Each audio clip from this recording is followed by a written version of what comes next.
नमस्कार व्यूअर्स, और आप सब लोग कैसे हैं। आशा करती हूँ आप सब लोग अच्छे होंगे, स्वस्थ होंगे और मेरा शिव पुराण का पाठ अवश्य देखते होंगे। तो सबसे पहले हम जान लेते हैं कि कल तक हमने कहाँ तक पढ़ा था। तो कल तक था कि जो चंचुला थी, व्यभिचारिणी चंचुला, उसके ब्राह्मण उसे समझा रहे थे कि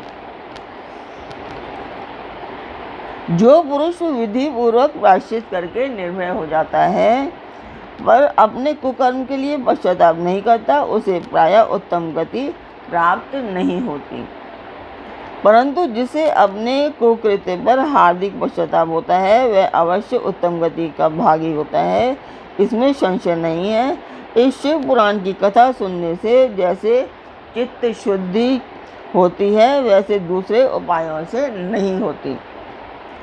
जैसे दर्पण साफ करने पर निर्मल हो जाता है, उसी प्रकार इस शिव पुराण की कथा से चित्त अत्यंत शुद्ध हो जाता है, इसमें संशय नहीं है।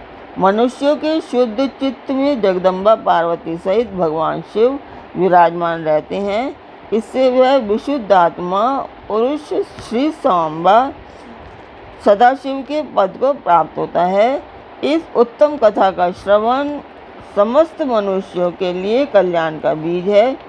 अतः यथोचित शास्त्रोचित मार्ग से इसकी आराधना अथवा सेवा करनी चाहिए। यह भवबंधन रूपी रोग का नाश करने वाली है। भगवान शिव की कथा को सुनकर फिर अपने हृदय में उसका मनन एवं निधिध्यासन करना चाहिए। इससे पूर्णतः चित्त शुद्धि हो जाती है। चित्त शुद्धि होने से महेश्वर की भक्ति अपने दोनों पुत्रों ज्ञान और वैराग्य के साथ निश्चय ही प्रकट होती है। तत्पश्चात महेश्वर के अनुग्रह से दिव्य मुक्ति प्राप्त होती है, इसमें संशय नहीं है। जो मुक्ति से वंचित है उसे पशु समझना चाहिए, क्योंकि उसका चित्त माया के बंधन में आसक्त है। वह निश्चय ही संसार बंधन से मुक्त नहीं हो पाता। तो कल तक यहाँ तक था। और मैं एक चीज़ कहना चाहूँगी कि जो इसमें कहा गया है शिव पुराण में, तो भगवान शिव के चरणों में रहना चाहिए और इससे ज़रूर ही दिव्य मुक्ति प्राप्त होती है। तो यहाँ तक पढ़ा था कल तक हमने, और अब हम आज का शुरू करेंगे। उससे पहले मैं बता दूं कि ये पार्ट मैं कंटिन्यू कर रही हूँ रामचरितमानस के बाद में। तो वही उद्देश्य है मेरा मंदिर के लिए, और चाहती हूँ कि इसमें आप मेरा सहयोग कीजिए, सब्सक्राइब कीजिए, लाइक कीजिए और शेयर कीजिए, सो दैट कि मैं उसको पूर्ण कर पाऊँ उद्देश्य को। तो उस मंदिर के मैं वीडियो डालती हूँ, आप लोग देखें और मुझे बताएं कि आपको मेरा पाठ कैसा लग रहा है। अवश्य बताया कीजिए और लाइक किया कीजिए। बहुत कम लोग देख रहे हैं, तो आप लोग शेयर कीजिए, जो भी देख रहे हैं वो लोग शेयर कीजिए। अब कम से कम 5 लोगों को तो शेयर कीजिए, ताकि वो लोग भी सब्सक्राइब करें, लाइक करें और शेयर करें, ताकि मेरा ये उद्देश्य पूर्ण हो पाए। ये एक अच्छे उद्देश्य के लिए है, कोई ऐसा कोई उद्देश्य नहीं है मेरा। एक अच्छा उद्देश्य है, शुभ कार्य है, तो इसी के लिए मैं कर रही हूँ और चाहती हूँ कि आप लोग इसमें मेरा सहयोग करें। तो मंदिर की वीडियो मैं डालती हूँ, आप लोग देखें और मुझे बताएं आपको मेरा पाठ कैसा लगा।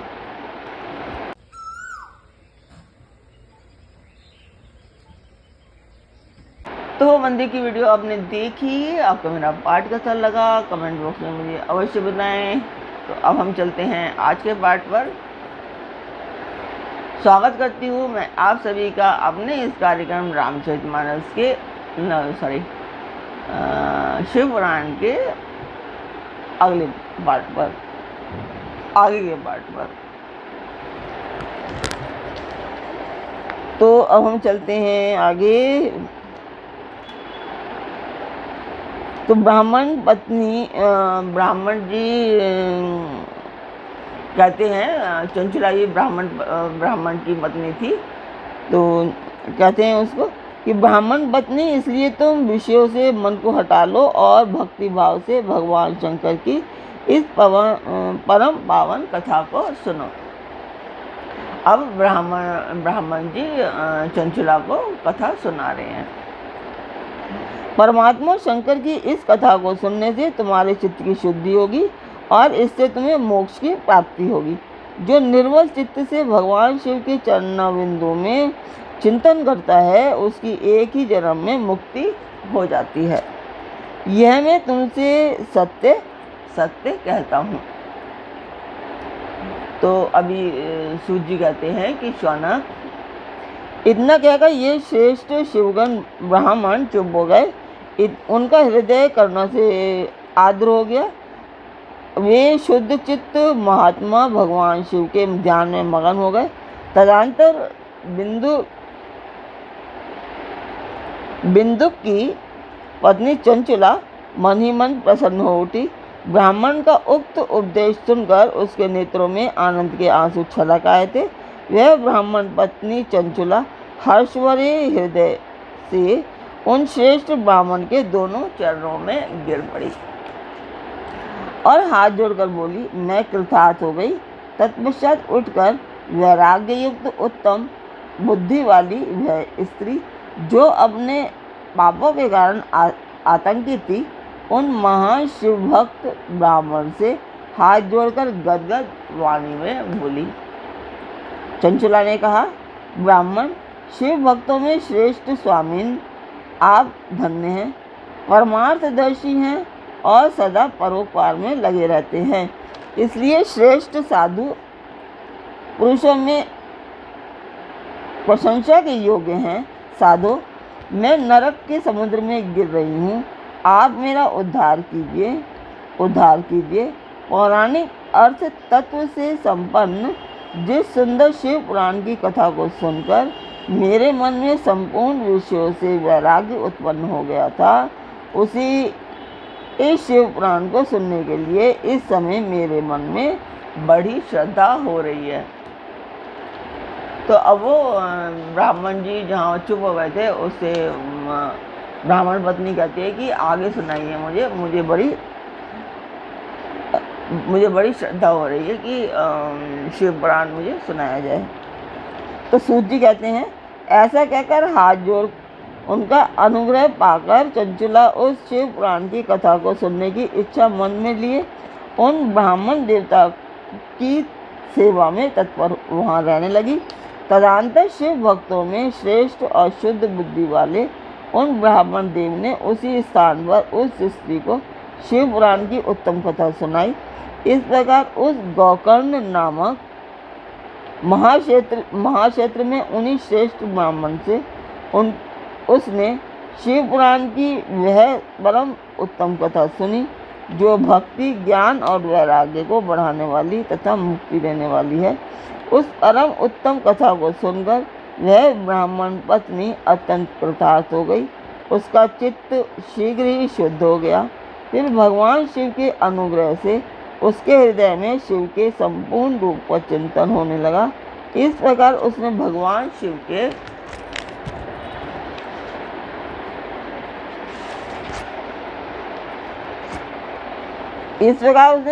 शिव में लगी रहने वाली उत्तम बुद्धि पाकर शिव के सच्चिदानंद में स्वरूप का बारंबार चिंतन आरंभ किया। तत्पश्चात समय के पूरे होने पर भक्ति, ज्ञान और वैराग्य से युक्त हुई चंचला ने अपने शरीर को बिना किसी कष्ट के त्याग दिया। इतने में ही त्रिपुर शत्रु भगवान शिव का भेजा हुआ एक दिव्य विमान द्रुत गति से वहां पहुंचा, जो उनके अपने गणों से संयुक्त और भांति भांति के शोभा साधनों से संपन्न था। चंचला उस विमान पर आरूढ़ हुई और भगवान शिव के श्रेष्ठ पार्षदों ने उसे तत्काल शिवपुरी में पहुंचा दिया। उसके सारे मल धुल गए थे। वह दिव्य रूप धारणी दिव्यांगना हो गई थी। उसके दिव्य अवश्य उसकी शोभा बढ़ाते थे। मस्तक पर अर्धचंद्र का मुकुट धारण किए वह गौरांगनी देवी शोभाशाली दिव्य आभूषणों से भी मुक्त थी। शिवपुरी में पहुंचकर उसने सनातन देवता त्रिनेत्रधारी महादेव को भी देखा। सभी मुख्य मुख्य देवता उनकी शरण में सेवा में खड़े थे। गणेश, भृंगी, नंदीश्वर तथा वीरभद्रेश्वर आदि उनकी सेवा में उत्तम भक्तिभाव से उपस्थित थे। उनकी अंग कांति करोड़ों सूर्यों के समान प्रकाशित हो रही थी। कंठ में नील चिन्ह शोभा पाता था। 5 मुख और प्रत्येक मुख में 3-3 नेत्र थे। मस्तक पर अर्धचंद्राकार मुकुट शोभा देता था। उन्होंने अपने वामांग भाग में गौरी देवी को बिठा रखा था, जो विद्युत पुंज के समान प्रकाशित थी। गौरीपति महादेव जी की कांति कपूर के समान गौर थी। उनका सारा शरीर श्वेत भस्म से भासित था। शरीर पर श्वेत वस्त्र शोभा पा रहे थे। इस प्रकार परम उज्ज्वल भगवान शंकर का दर्शन करके वह ब्राह्मण पत्नी चंचुला बहुत प्रसन्न हुई। अत्यंत प्रीतियुक्त होकर उसने बड़ी उतावली के साथ भगवान को बारंबार प्रणाम किया। फिर हाथ जोड़कर वह बड़े प्रेम, आनंद और संतोष से युक्त हो विनीत भाव से खड़ी हो गई। उसके नेत्रों से आनंद आंसुओं का अविरल धारा बहने लगी तथा संपूर्ण शरीर में रोमांच हो गया। उस समय भगवती पार्वती और भगवान शंकर ने उसे बड़ी करुणा के साथ अपने पास बुलाया और सौभाग्य दृष्टि से उसकी ओर देखा। पार्वती जी ने तो दिव्य रूप धारिणी बिंदु प्रिया चंचुला को प्रेम पूर्वक अपनी सखी बना लिया। वह उस परमानंद घन ज्योति स्वरूप सनातन धाम में अविचल निवास पाकर दिव्य सौख्य से संपन्न ही अक्षय सुख का अनुभव करने लगी। तो आज का पाठ मैं यहीं पर पूर्ण करती हूँ। कल फिर मिलेंगे एक नए पाठ में, एक नई उमंग, एक नए तरंग के साथ। तो तब तक के लिए ओम नमः शिवाय। जय पार्वती, जय शिव जी।